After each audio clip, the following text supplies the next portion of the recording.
બધામાં નહીં કરતા હોય partly fine.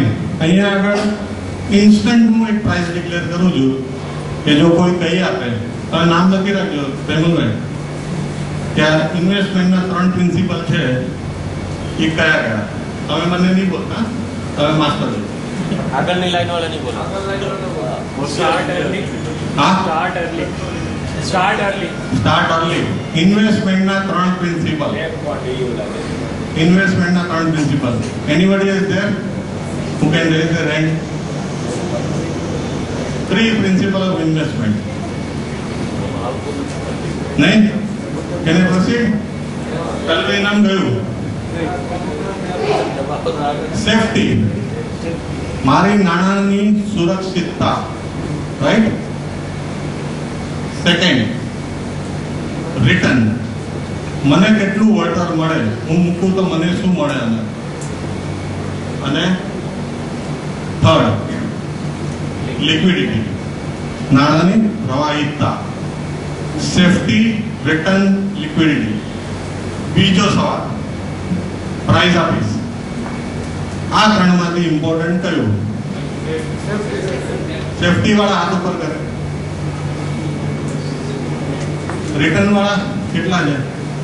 Important is return. Liquidity વાળા કેટલા છે? Very good. લિક્વિડિટી વાળા માંથી કોઈ કહેશે કે લિક્વિડિટી શું કામ, શા માટે liquidity?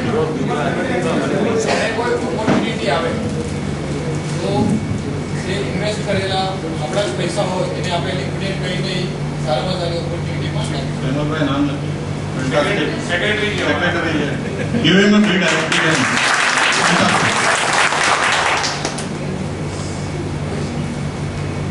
So liquidity is most important in all 3. પણ આપણે શું કરીએ છીએ? પ્રાયોરિટીમાં સૌથી છેલ્લો નંબર લિક્વિડિટીનો. તમે ઇન્વેસ્ટ કરો છો ત્યારે પૂછો છો કોઈ દિવસ પહેલા શું પૂછશો કે આમાં સેફટી કેટલી છે, કરેક્ટ કે નહીં, અને મને શું મળશે આમાંથી, રાઈટ. અને ત્રીજો નંબર આવે લિક્વિડિટી. આ જનરલી આ રીતનું થતું હોય છે. હું તમને ખાસ એક્ઝામ્પલ આપીશ.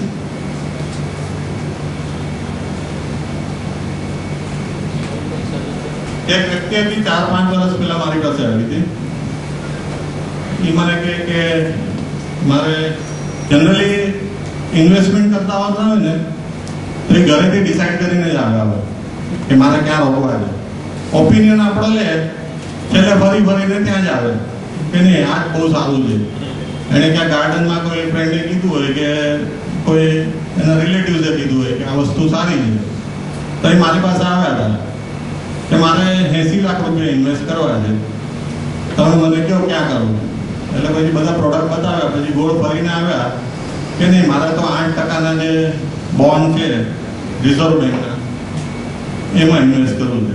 5 વર્ષ પહેલા કદાચ ટેક્સેબલ બોન્ડ હતા, ખબર છે, ટેક્સેબલ બોન્ડ. એટલે મેં કીધું હવે મેં તો તમને સમજાવ્યા, બધું કીધું, તમે આ ડિસાઈડ કરો છો આમાં.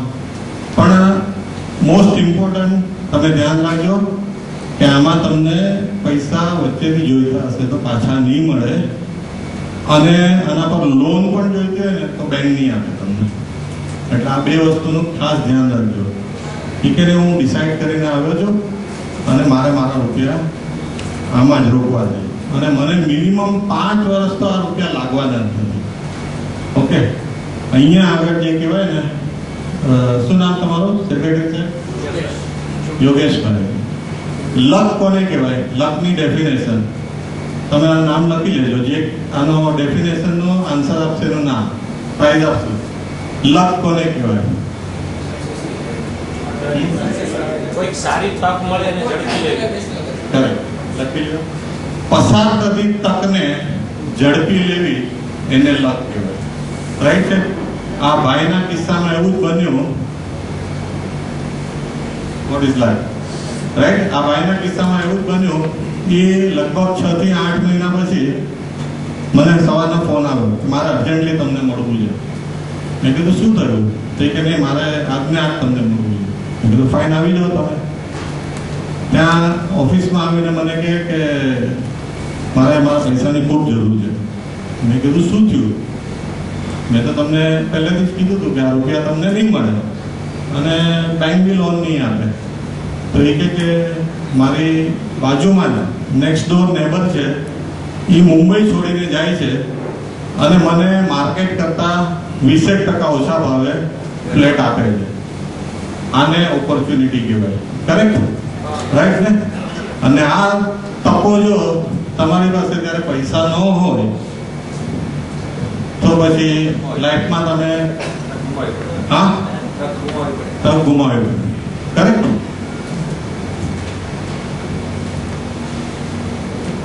હું કેસ સ્ટડીઝ અહીંયા તમને ડિફરન્ટ આપીશ. પ્રેમલભાઈ જોડે ડિસ્કસ કરતો હતો ત્યારે કે આપણે એવું કંઈક વિચારીએ કે 25 વર્ષનો યંગ છોકરો હોય અને પણ એની લાઈફની રિસ્પોન્સિબિલિટી પણ છે સાથે, કે મા બાપની જવાબદારી, રિટાયર થઈ ગયા છે પણ ફાધરે જે બી પૈસા ભેગા કર્યા હતા એને ભણવામાં વાપરી નાખ્યા, પ્લસ એની સિસ્ટરને બી એને પરણાવવાની છે. આ એક જવાબદારી વાળો એક કેસ નંબર 1. બીજો કેસ છે 40 વર્ષની વ્યક્તિ, ફેમિલી સેટલ થઈ ગઈ છે અને એને લાઈફમાં આગળ શું કરવું જોઈએ. This is second case number 3. 60 વર્ષની ઉંમર, રિટાયર્ડ માણસ, રિટાયર્ડ થવાની તૈયારીમાં છે, 40 લાખ રૂપિયા હાથમાં આવ્યા છે અને એને શું કરવું જોઈએ. રાઈટ? એક 4th કેસ કે આ ઓલરેડી રિટાયર્ડ થઈ ગઈ છે. આ એકદમ તાજો અને લેટેસ્ટ લાઈવ એક્ઝામ્પલ મારી પાસેનો છે કે આ 60 યર્સની એજ છે. એને 1 કરોડ રૂપિયા બેંકની ફિક્સ ડિપોઝિટમાં રાખી દીધા છે. આપણે પાછળથી ઉલટા ક્રમે જઈશું. એ કેસ નંબર 4 છે એને આપણે પહેલા લઈશું. આમાં જે બી કેલ્ક્યુલેશન કર્યા છે ને એને 8%ની ગણતરી કરીને ચાલીએ છે.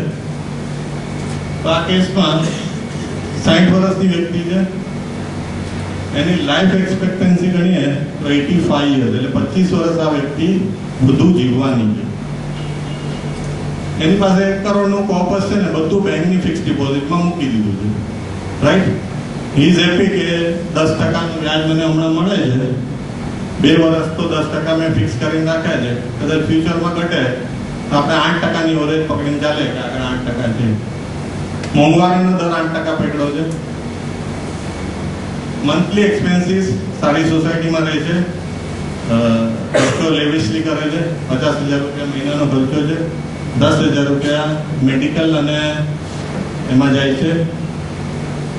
ઇન્કમ ટેક્સ હાયર બ્રેકેટમાં આવે એટલે એ પ્રમાણે છે.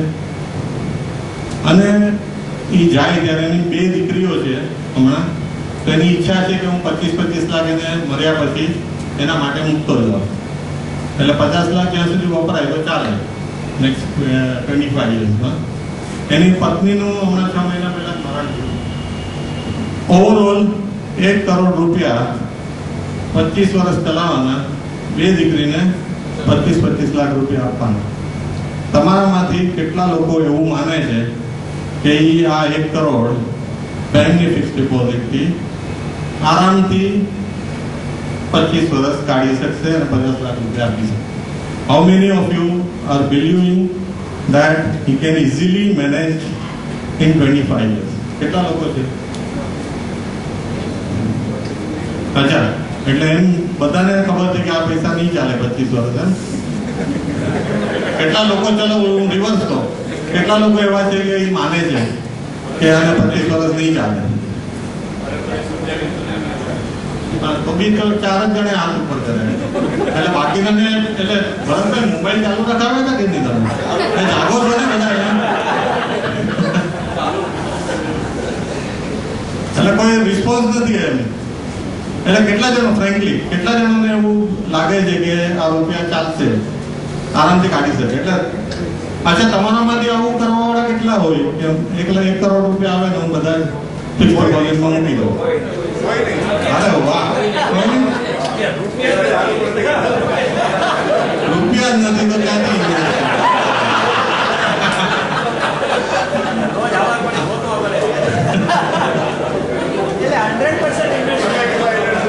જોઈએ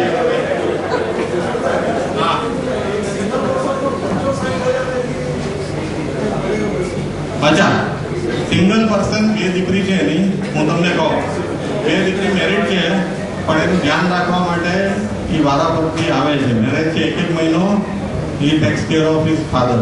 તો એ એક્સપેન્સિસ છે. મેં કીધું હતું ને કે એના ઘરે નોકરો પણ છે અને કાર છે, સોફ્ટવેર ડ્રીવન છે.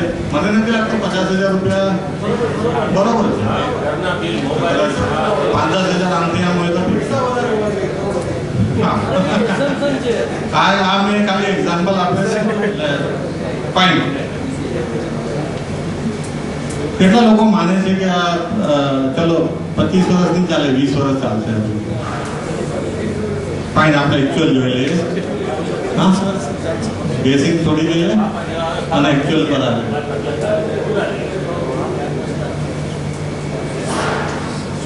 14.5 વર્ષમાં એની પાસે બધા રૂપિયા ખલાસ થઈ જશે. જો આજ મોંઘવારીને આટલો ખર્ચો એ મેન્ટેન કરે તો એને 25 વર્ષ નહીં ચાલે સાહેબ. અને એ છેલ્લે 9 લાખ રૂપિયા રહે, વચ્ચે જો 14.5 ની ત્યાં આસપાસ વિકેટ પડી ગઈ તો 10 લાખ રૂપિયા એટલે 5-5 લાખ રૂપિયા બે છોકરીને આપી શકે, વધારે નહીં આપી શકે. તો આમાંથી મેસેજ શું છે ખબર છે કે એટલીસ્ટ રિટાયર્ડ થાવ ત્યારે જુઓ તો ખરા કે આ પૈસા ચાલશે કે નહીં, મારી પાસે જે બી છે એ કેટલો વખત ચાલશે અથવા ચાલશે કે નહીં. આ વ્યક્તિ શું કરે તો એ 25 વર્ષ સુધી ચલાવી શકે. ચલો આનો જવાબ મલ્ટિપલ ઇન્વેસ્ટમેન્ટ એટલે ક્યાં આગળ થવું જોઈએ. મલ્ટિપલ એટલે મેં બેંકની એફડીની જગ્યાએ ચલો મેં 25 લાખ બેંકની એફડી કરી, 25 લાખ પોસ્ટ ઓફિસની સ્કીમમાં મંથલીમાં નાખી દીધા, 25 લાખ રૂપિયા પીપીએફમાં નાખી દીધા. એવું બધું કઈ કર્યું ચાલે? બધું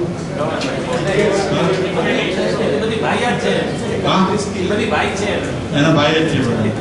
એટલે આમાંનો સ્મોલ પાર્ટ છે ને પોર્શન 10 થી 20% ભલે રિટાયર્ડ થઈ ગયો છે. મેસેજ શું છે? રિટાયર્ડ ભલે થઈ ગયા હોય 10 to 20% of this amount should go to the product which gives a better return. A inflation ને ફ્યુચરનું ઇન્ફ્લેશન છે ને એને બી બીટ કરી શકે, એને કવર કરી શકે. Message is that. Fine. Case number 3 જોઈ લઈએ. 60 વર્ષની ઉંમર છે, અગેન રિટાયર્ડ માણસ છે, 40 લાખ રૂપિયા એને આવ્યા છે અને 25,000 રૂપિયા મહિનાનો ખર્ચો છે.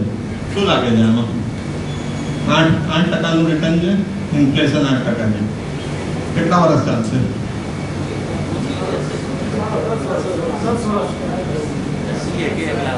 13 વર્ષ ને 4 મહિના ચાલશે. જો 8% પ્રોડક્ટમાં નાખે તો again message is same. Don't put all money into the fixed return product. Correct? Case number 2. 40 વર્ષની વ્યક્તિ છે, 2 છોકરાઓ છે, 10 વર્ષ અને 6 વર્ષ. Monthly expenses, children education, marriage અને 1 કરોડનો રિટાયરમેન્ટ. આ વ્યક્તિએ શું કરવું જોઈએ? પહેલા તો પ્રેમલભાઈ તમે બી આમાં જવાબ આપી શકો. નહીં, સ્ટાર્ટ ઇન્વેસ્ટમેન્ટ. પહેલું એને જોવું જોઈએ કે મારો ઇન્સ્યોરન્સ વ્યવસ્થિત છે કે નહીં.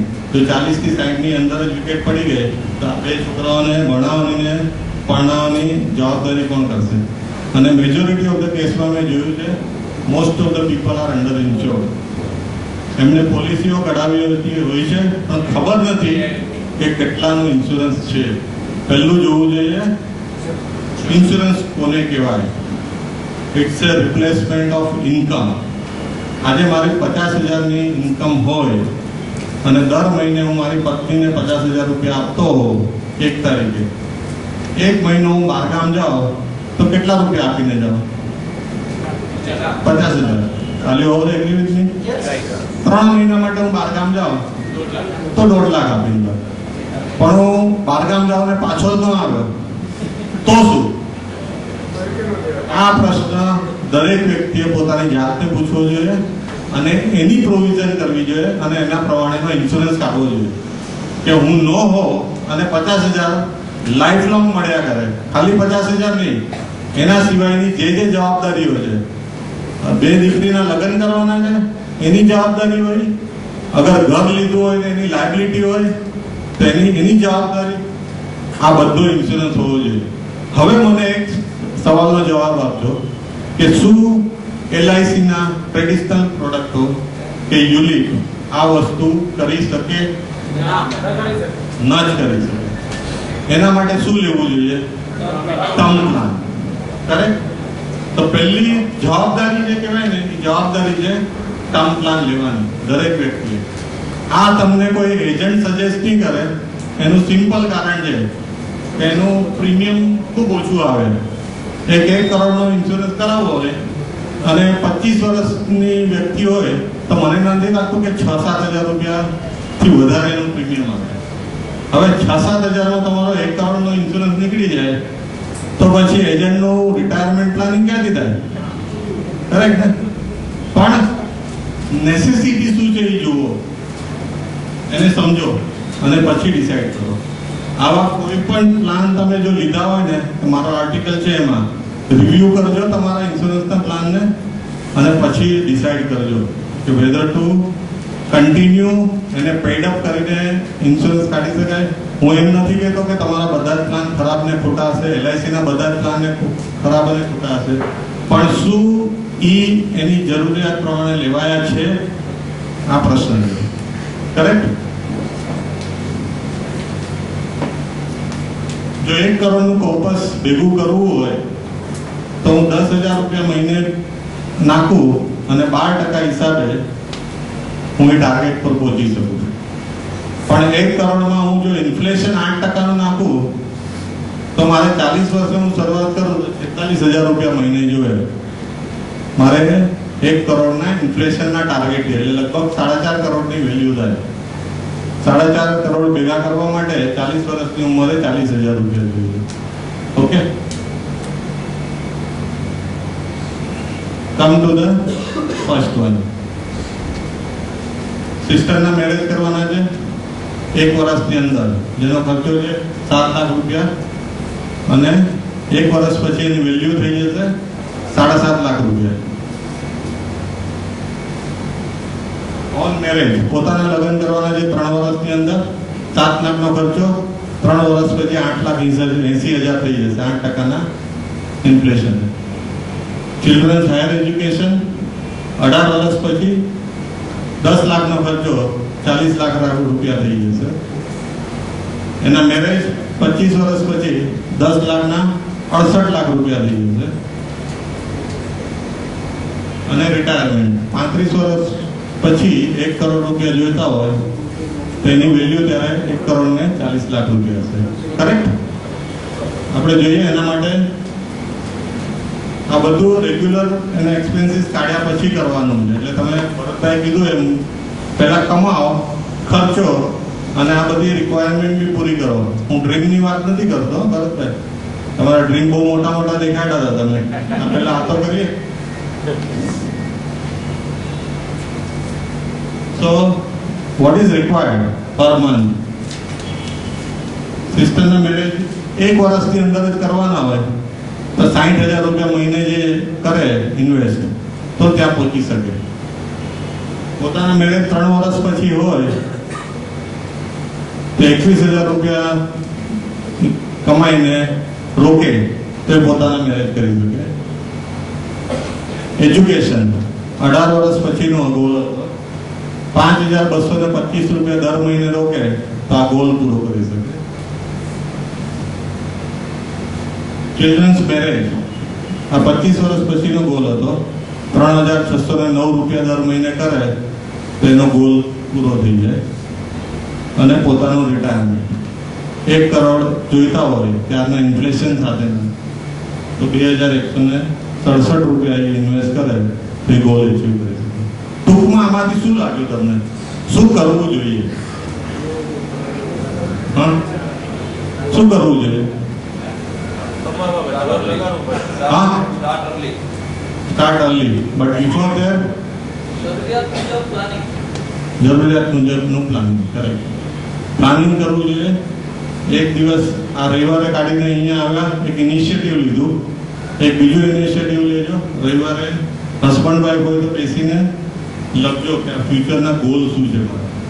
કમ્પલસરી આવવાની, તમે ચાહો કે ન ચાહો જે વસ્તુ આવવાની છે લાઈફમાં એ, અને ભરતભાઈ કીધું એ પ્રમાણે તમારા ડ્રીમ, આ બંને મળીને તમે ક્યારથી શરૂઆત કરી શકો એ ઇમ્પોર્ટન્ટ. આમાં ડિફિકલ્ટ કાંઈ નથી, બહુ સિમ્પલ વસ્તુ છે અને લગભગ બધાને ખબર હશે.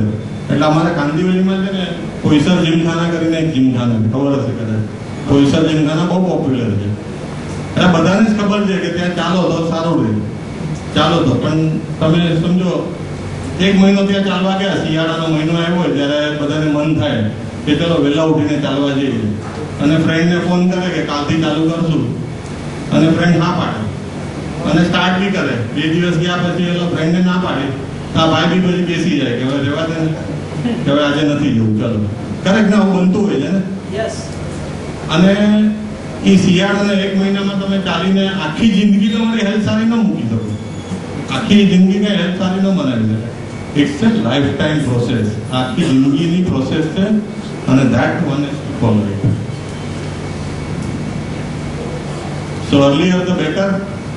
પ્રેમલભાઈ કીધું એ પ્રમાણે જેટલું વહેલું સ્ટાર્ટ કરશો એટલું વહેલું થશે. પણ ઘણા કે હવે તો હું આવી ગયો, 40 આવી ગયો, 50 આવી ગયો, પણ સાહેબ જાગ્યા ત્યારથી સવાર એટલીસ્ટ જુઓ તો ખરા, મિરરની સામે અરીસામાં ઉભા રહેશે તો ખબર પડશે ક્યાં છે. રિસ્ક મેનેજમેન્ટ સૌથી ઇમ્પોર્ટન્ટ છે. ભરતભાઈ જેમ કીધું ને કે ત્રણ ચીજ ઇમ્પોર્ટન્ટ છે. વહેલા ઉકલી ગયા તો પછી હું તો જોવા વાળા નથી, પાછળ વાળા જોશે, એવું કરતા હોય છે. નહીં, વધારે જીવ્યા તો, અને એક્સિડન્ટથી જીવ્યા પણ મરવાને વાંકે. આ સૌથી ખરાબમાં ખરાબ સ્ટેટ છે. તો જરૂરિયાત પ્રમાણેનો ઇન્સ્યોરન્સ લ્યો, રિસ્ક કવર કરાવો, ટર્મ ઇન્સ્યોરન્સ લ્યો, અને ઇન્વેસ્ટમેન્ટ અને ઇન્સ્યોરન્સને બે અલગ અલગ રીતે રાખો, બહુ જરૂરી છે. કન્ક્લુઝન, સ્માર્ટલી ઇન્વેસ્ટ કરો, ફાઇનાન્શિયલ પ્લાનિંગ કરો, કોઈ સારો ફાઇનાન્શિયલ પ્લાનર શોધી લ્યો, અને જે વસ્તુ તમે ન કરી શકતા હો, કારણ કે પેટમાં દુખતું હોય તો કદાચ એકાદ દિવસ આપણે પોતાની ઊંઘ વૈદું કરી શકીએ કે ચલો અજમો ખાધો ને આ કર્યું ને, પણ પેટમાં દુખ્યા કરે તો પછી એમાં માથું ન મળે. ઇન્વેસ્ટમેન્ટમાં પણ એનું જ છે ને, પ્રોફેશનલ માણસોને મળો અને તમારું ફાઇનાન્શિયલ પ્લાનિંગ કરો. I think that's the message. Thank you very much. શું લાગ્યું તમને પ્રેઝન્ટેશન? ફીડબેક આપ્યું?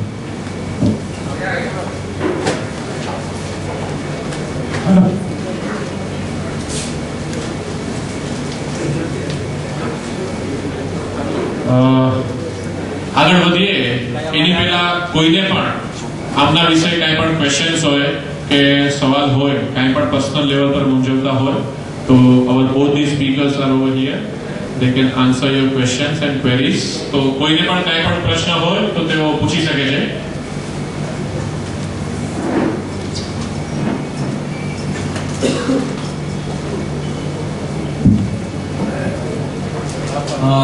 મારી ક્વેશ્ચન છે કે આપણે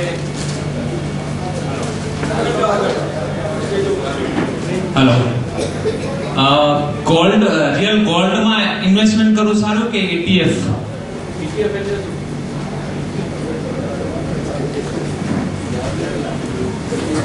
ગોલ્ડ એટલે ગોલ્ડ જ્વેલરીની વાત કરો છો કે રો ગોલ્ડ ને ગોલ્ડ જ્વેલરી કે ETF? સવાલ એ છે કે ગોલ્ડ જ્વેલરી કે ગોલ્ડમાં ઇન્વેસ્ટમેન્ટ કરવું જોઈએ કે ETFમાં ઇન્વેસ્ટમેન્ટ કરવું જોઈએ? મારા હિસાબે ETFમાં ઇન્વેસ્ટમેન્ટ કરવું જોઈએ. એના મુખ્ય કારણો છે. વન ઇઝ ગોલ્ડ ઉપર તમને જો જ્વેલરી હોય તો મેકિંગ ચાર્જીસ લાગતા હોય છે, કરેક્ટ?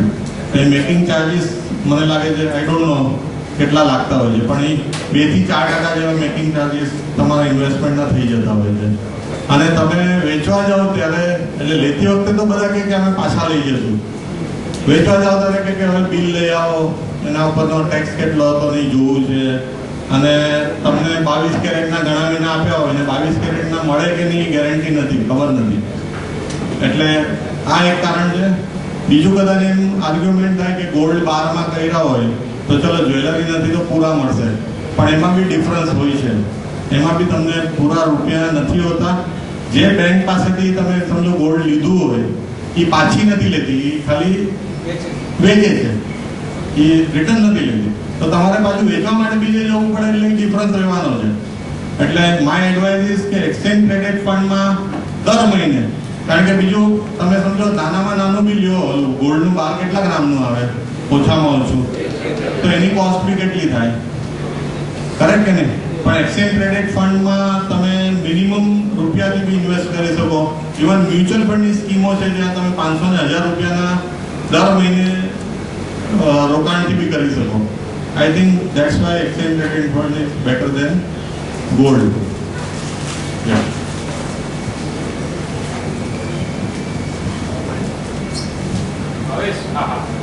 આપણે હમણાં જે આપણે સ્કીમોની વાત થઈ એ ફિક્સ ઇન્કમ વાળાની વાત થઈ. એપ્રોક્સ આપણી ફિક્સ ઇન્કમ હોય તો આપણે આ બાજુ ઇન્વેસ્ટમેન્ટ બી આપણે પર્સન્ટેજ વાઇઝ કરતા હોઈએ છીએ. પણ બિઝનેસ ક્લાસ માટે એની ઇન્કમનું કંઈ ફિક્સ નથી હોતું. ક્યારેક ઇન્કમ હોય છે, ક્યારેક ફ્લક્ચ્યુએશન એમાં આવી જાય છે. તો બિઝનેસ ક્લાસ વડે કઈ રીતે પ્લાનિંગ કરવું તો એના પર જરા પ્રકાશ નાખો. ફાઇન. નહીં, બિઝનેસમાં પણ મેં જોયું છે એક તો કેશ ફ્લો રેગ્યુલર હોય છે. હવે બિઝનેસ હું કરતો તો એક ટાર્ગેટ હોય કે હું આ વર્ષે આટલો બિઝનેસ કરીશ અને એના નેક્સ્ટ યર એનાથી અમુક ટકા વધારે જ કરીશ. અને જનરલી એમ જ બનતું હોય છે. ખાલી આપણને એવો મનમાં ડર હોય કે નહીં બિઝનેસ કરવું જોઈએ એટલે ફિક્સ ઇન્કમ ન હોય એટલે આવું પ્લાનિંગ જ ન કરાય, એવું હોય છે. પણ મને કહો કે મોટા ભાગના લોકો આગલા વર્ષના ટાર્ગેટ કરતા વધુ ધંધો કરતા હોય છે. આ બેઝિક માઇન્ડસેટ છે બિઝનેસમાં બી. અને કારણ કે બિઝનેસ કરતા હોય 2-5 જણ સમજો તમારી નીચે માણસો બી કામ કરતા હોય, એના પગારની પ્રોવિઝન કરો જ છો તમે એડવાન્સમાં. અને એ પ્રમાણે તમે જો પ્રોવિઝન કરીને આગળથી ચાલતા હો તો I don't think it is big. Cash flow સૌથી ઇમ્પોર્ટન્ટ છે ને આખામાં મારા હિસાબે, that is cash flow. Cash flow એટલે શું કે તમારી આવક આવ્યા પછી, ખર્ચો કર્યા પછી જે બેલેન્સ રૂપિયા બચે છે એનું તમે શું કરો છો એના ઉપર તમારું ફ્યુચર છે. ભવિષ્ય કોના ઉપર છે? તમે કેટલું કમાવો છો એના ઉપર છે જ નહીં. કોઈ વ્યક્તિ એમ કહેતી હોય કે આજે MBA થઈ ગયો કે ચાર્ટર્ડ એકાઉન્ટન્ટ થઈ ગયો અને એને પેકેજ બહુ સારો મળે, હવે એની ફ્યુચર લાઈફ સારી થઈ જશે. હા, કદાચ એને સ્ટાર્ટઅપ સારું મળે, એનો પેકેજ કદાચ 8 લાખ 9 લાખનો હોય કે 12 લાખનો હોય, that is better, but it doesn't give guarantee that his life will be in future very comfortable. No. એ વ્યક્તિ જો ફાઇનાન્સમાં અથવા એના પૈસા મેનેજ કરવામાં પુઅર હશે તો એ વ્યક્તિનો બી ડાઉનફોલ આવવાનું. એ ભલે ગમે એટલા કમાતી હશે. એટલે લાઈવ એક્ઝામ્પલ આપું તો મને લાગે છે અમિતાભ બચ્ચન જ એક્ઝામ્પલ લઈ લો તો એનો સારામાં સારો પીરિયડ સુપરસ્ટાર તરીકે હતો ને 10 વર્ષમાં, પણ એની લાઈફસ્ટાઈલમાં બી એક પીરિયડ એવો આવ્યો, એક ડિસિઝન એવું લેવાઈ ગયું કે એ 0 પર આવી ગયો. કરેક્ટ ને? આપણે પછીની સ્ટોરી જાણીએ છીએ કે યશ ચોપરા પાસે ગયો અને ફિલ્મ મળીને, that is not different. But આ પોસિબલ છે દરેકની લાઈફમાં. ઇમ્પોર્ટન્ટ ઇઝ કેશ ફ્લો, કે તમે બેલેન્સ રૂપિયાનું શું કરો છો અને એ રૂપિયા તમે ક્યાં આગળ રોકો છો. એટલે હું મારો એક્ઝામ્પલ આપું ને તો મારી ઓફિસમાં ઇન્સ્ટ્રક્શન છે કે 20મી તારીખે ફરીથી બધી પાસબુક આવી જાય અને ત્યાં આગળ થોડું બી ફંડ પડ્યું હોય, ભલે 1-2 હજાર 5 હજાર હોય, જો એ લાંબા ગાળાના રોકાણ માટે કરવાનું હોય ને તો એ ત્યારે કરી નાખે પાછું. કહેવાનો મતલબ કે 1 રૂપિયો બી ખોટો પડ્યો રહેવાનો જોઈએ કે જેના પર મને 3-4%નો. હવે મને કહો કે કરંટ એકાઉન્ટમાં કેટલું વ્યાજ મળે છે? હા, 0. આમાંથી કેટલા લોકો બિઝનેસ કરે છે? બધા. આમાંથી કેટલા લોકોનો કેશ ફ્લો એટલે સમજો માણસો નીચે રાખ્યો હોય એનો પગાર 1 લાખથી ઉપર આપવાનો હશે દર મહિને? ફિક્સ નથી હોતું. કન્સ્ટ્રક્શન બરાબર. હા બરાબર, પણ એવરેજ સમજો 1 લાખ 2 લાખનો હોય તમારે માણસોને પગાર આપવાનો હોય તમે 15 દિવસ પહેલાથી પ્રોવિઝન કરી શકો કરો ને કે અમારે આ લોકોને આટલા રૂપિયા આપવાના છે. આ જ રૂપિયા જો કરંટ એકાઉન્ટમાં પડ્યા હોય તો શું વ્યાજ મળે? 0. પણ જો આ જ રૂપિયાને તમે સ્માર્ટલી મેનેજ કરો, હવે તો કેટલી ફેસિલિટી છે. તમે ઓનલાઈન ઇન્વેસ્ટમેન્ટ કરી શકો છો. તમે 24/7 ઘરે બેઠા સેટરડે સન્ડેથી ઇન્વેસ્ટ કરો અને જ્યારે જોઈતા હોય તમારા પગારના દિવસના 2 દિવસ પહેલા પૈસા પાછા લઈ લો, તમને 6.5% 8% તમે આરામથી કમાઈ શકો આના પર. આ જે છે ને, આ સ્માર્ટનેસ જે હશે ને, મેં જે દાખલા આપ્યા ને ઉદાહરણ, એ બધા સ્માર્ટનેસ ના હતા.